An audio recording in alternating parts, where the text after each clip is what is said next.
इससे आपको ये क्लियर हो जाएगा कि जो स्क्रिप्चर्स हैं उनकी कोटेशंस और जो एक्चुअली में फॉलो किया जाता है उनकी जो सच्चाई है, उनके जो तथ्य हैं वो कुछ और हैं, लेकिन हमारे देश में जो उनके बारे में पढ़ाया जा रहा है वो उससे बिल्कुल उल्टा है कि ऐसा शो किया जाता है कि ये गुलामी के बारे में कोई बात करते ही नहीं है। अब ये जो मैं एग्जांपल दे रहा हूँ इसमें सिर्फ ऐसा नहीं कि हिंदुओं के लिए शौक है, इसमें जो मुसलमान हैं उनको भी इसमें शौक लगता है कि उन्होंने तो कभी इस चीज़ के बारे में पढ़ा ही नहीं था। अगर आप इसको देखेंगे तो एक आम बच्चा किसी भी घर में पैदा हो, वो हिंदू है या मुसलमान है, उसको कितनी भी अच्छाई उसके अंदर हो सकती है, कितनी भी बुराई हो सकती है।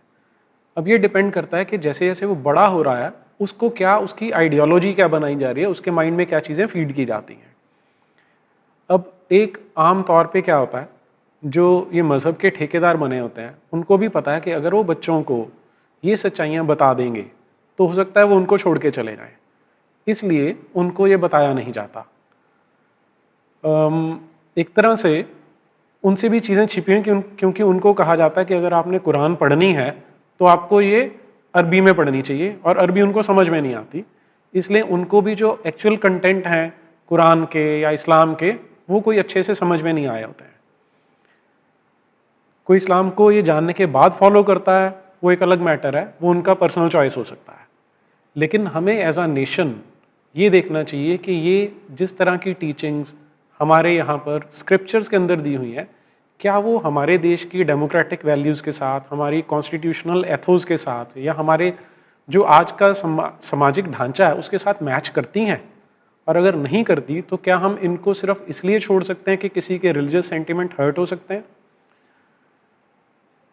एक ये तो प्योरली जो स्क्रिप्चरल एस्पेक्ट आता है। अब इसमें क्या किया जा रहा है, जब से हमें इंडिपेंडेंस मिला है 47 से, तब से किताबें इस तरह का एक पोर्ट्रेयल दिखाती हैं जिसमें कि एक इस तरह की पिक्चर बन रही है कि जो तो आउट ऑफ इंडिया आइडियोलॉजीज़ हैं वो ज़्यादा अच्छी थी, जबकि जो हमारे देश में जितनी आइडियोलॉजीज़ हैं वो या तो रिग्रेसिव रही हैं या मिसोगाइनिस्ट रही हैं, कि उनमें या तो शोषण ज़्यादा होता था या महिलाओं का शोषण किया जाता था या वो समाज को बांटने का काम करती थी। एक्चुअल पिक्चर क्या है, अगर आप देखेंगे कि जितने भी आउट ऑफ इंडिया आइडियोलॉजीज़ हैं, आप उनको अब्राहमिक रिलीजन्स कह सकते हैं, वो समाज को भी बांटती हैं दो ब्रॉड हिस्सों में, कि एक मान लीजिए अगर हम बाइबल का एग्जाम्पल लें तो एक क्रिश्चियन है, दूसरा नॉन क्रिश्चियन है। अगर आप इस्लाम का एग्जाम्पल लें तो एक मोमिन है और दूसरा काफिर है। तो ये इस तरह की बाइनरी जो है इन दोनों में प्रेजेंट है, जो आपको किसी भी इंडिक रिलीजन में या जो हमारे देश के जितने भी मत पंथ संप्रदाय हैं उनमें आपको कहीं भी देखने को नहीं मिलती है। अब ये जो निगेशनिज्म है या नकारवाद है, ये हमारे देश में क्यों चलाया जा रहा है, सेक्युलरिज्म के नाम पर चलाया जा रहा है या इसके पीछे कोई पॉलिटिकल एजेंडा है, वो तो मैं दर्शकों के ऊपर छोड़ने वाला हूँ। लेकिन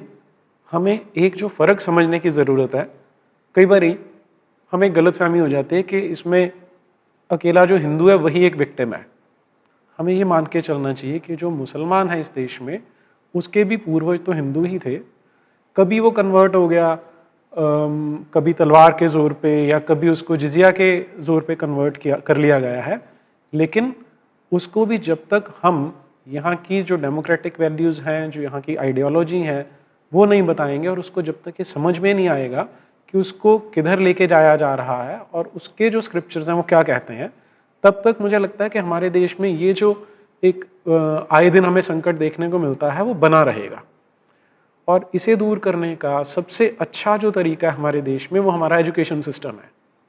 लेकिन अनफॉर्चुनेटली उस एजुकेशन सिस्टम को जिस पे हम विश्वास करते हैं कि वो सच पढ़ाएगा, उसी को यूज़ करके बिल्कुल उल्टा काम किया जा रहा है।